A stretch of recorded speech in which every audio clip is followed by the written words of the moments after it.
नमस्ते सलाम मातृभूमि जय हिंद दोस्तों, सबका स्वागत करता हूं। शुरू करते हैं आज के डिफेंस समाचारों। भारत डायनामिक्स लिमिटेड ने एक बड़ी घोषणा की है। उन्होंने कहा है कि Helina oblique Dhruvastra anti tank guided missile यानी कि ATGM, जिसे कि खास तौर पर लाइट कॉम्बैट हेलीकॉप्टर प्रोग्राम के लिए डिजाइन किया गया था, अब इसे भारतीय वायुसेना के मौजूदा जो 22 Boeing AH-64 Apache attack helicopters हैं उनमें भी शामिल किया जा सकता है। यहाँ पर दोस्तों जो हेलिना है इसके एयर लॉन्च वेरिएंट को ध्रुवास्त्र के नाम से जाना जाता है। ये थर्ड जनरेशन की फायर एंड फॉरगेट ATGM है, जिसका इस्तेमाल दुश्मनों के टैंक्स, उनके फोर्टिफिकेशंस और जो आर्मर्ड व्हीकल्स हैं उन्हें खत्म करने के लिए किया जाता है। भारत डायनामिक्स लिमिटेड के अधिकारियों ने कहा कि लाइट कॉम्बैट हेलीकॉप्टर प्रचलन के साथ इसका इंटीग्रेशन काफी तेजी से किया जा रहा है। यहाँ पर दोस्तों इंडियन एयरफोर्स के पास जो 22 AH-64E अपाचे हेलीकॉप्टर्स हैं उनमें इस वक्त इंपोर्टेड AGM-114 हेलफायर मिसाइल लगाई गई है। हालांकि भारत की हेलिना ऑब्लिक ध्रुवास्त्र को इंटीग्रेट करने से हमारी जो निर्भरता है इन विदेशी मिसाइलों पर वो तो कम होगी और इससे हमारा मेक इन इंडिया प्रोग्राम जो है वो आगे भी बढ़ेगा।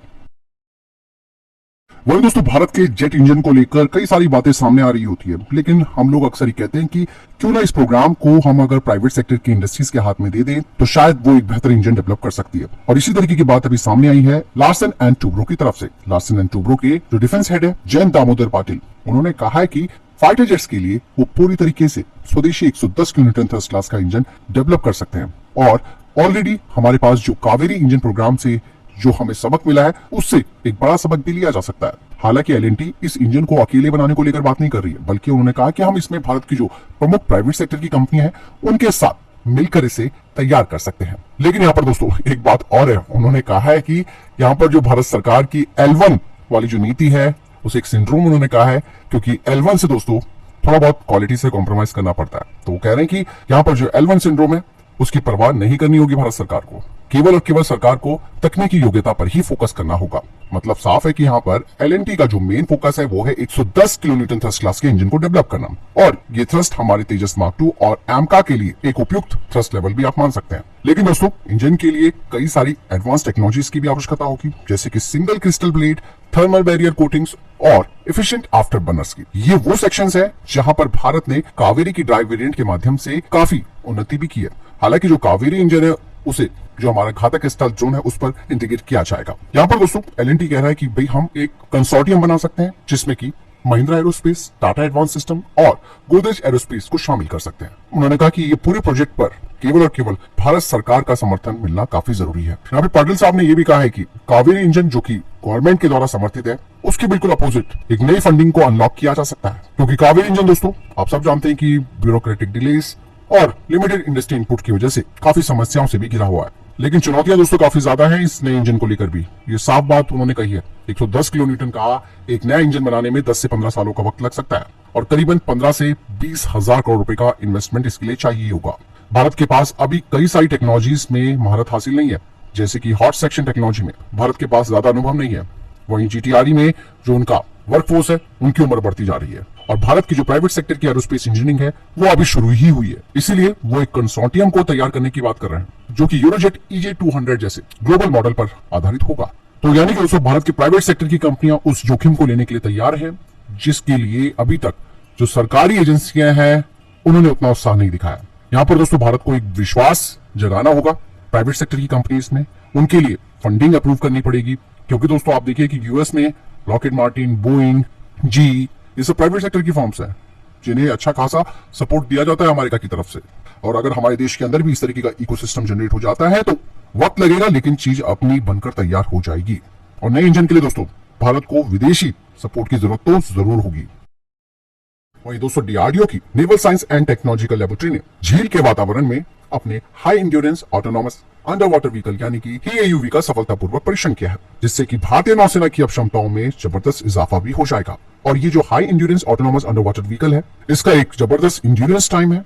इसका इस्तेमाल पनडुब्बी रोधी युद्ध यानी कि anti submarine warfare, mine counter measures और ओशियनोग्राफी सर्विलांस में किया जा सकता है। इसका परीक्षण जो किया गया था वो सतह और पानी के नीचे दोनों जगह किया गया और इस टेस्ट में खास करके स्थिरता, गतिशीलता और जो विश्वसनीयता है उसका प्रदर्शन किया गया था, जो कि सफल रहा। बता दें कि ये डुअल मोड क्षमता के साथ है, यानी कि सतह पर रेडियो फ्रिक्वेंसी और पानी के नीचे अकॉस्टिक सिग्नल का इस्तेमाल करता है, जिससे कि एक मजबूत कमांड और कंट्रोल सुनिश्चित होता है। और ये चीज लंबे समय तक चलने वाले मिशनों के लिए काफी इंपॉर्टेंट भी होती है।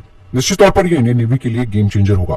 इसके जरिए भारतीय नौसेना दुश्मन की पनडुब्बियों का पता लगा सकती है, उन्हें ट्रैक कर सकती है और इस ही AUV की जो माइन काउंटर मीटर क्षमता है वो इसे पानी के नीचे के खतरों की पहचान करने और उन्हें बेअसर करने की भी अनुमति देती है। इसका वजन 8 टन है। सोलर डिफेंस की तरफ से एक बड़ी घोषणा की गई है। उनकी तरफ से कहा गया है कि उन्होंने भारतीय सेना को अब तक 480 नागास्त्र 1 आत्मघाती ड्रोन्स की डिलीवरी पूरी कर ली है। नागास्त्र 1 दोस्तों एक लाइट वेट और प्रिसाइज लॉइटिंग म्यूनिशन है जिससे कि सटीकता के साथ दुश्मनों के खतरों को बेअसर करने के लिए डिजाइन किया गया है। और नागास्त्र जो कि एक man portable fix wing electric UAV है, इसे खास तौर से कामिकेजी मोड में ऑपरेशन करने के लिए डिजाइन किया गया है। मात्र 9 किलोग्राम वजनी ये लॉइटिंग म्यूनिशन GPS सक्षम यानी कि GPS इनेबल प्रिसीजन स्ट्राइक वो भी 2 मीटर तक की सटीकता के साथ कर सकता है। मतलब साफ है कि इसके जरिए हम दुश्मनों के जो सैनिक है, उनके हल्के वाहन या फिर उनकी कमांड पोस्ट जैसे हाई वैल्यू वाले खतरे हैं उनको खत्म कर सकते हैं। इसका इलेक्ट्रिक प्रपल्जन सिस्टम लो कॉस्टिक सिग्नेचर प्रदान करता है जिससे कि अगर 200 मीटर की ऊंचाई पर भी उड़ रहा होगा तो इसका पता नहीं लगाया जा सकता। मतलब साफ है कि इसके जरिए साथ ऑपरेशन किए जा सकते हैं। इसकी रेंज 15 किलोमीटर है जो कि रियल टाइम में ऑपरेटर को इनपुट की अनुमति देती है और ये पूरी तरीके से ऑटोनोमस मोड में 30 किलोमीटर तक जा सकता है।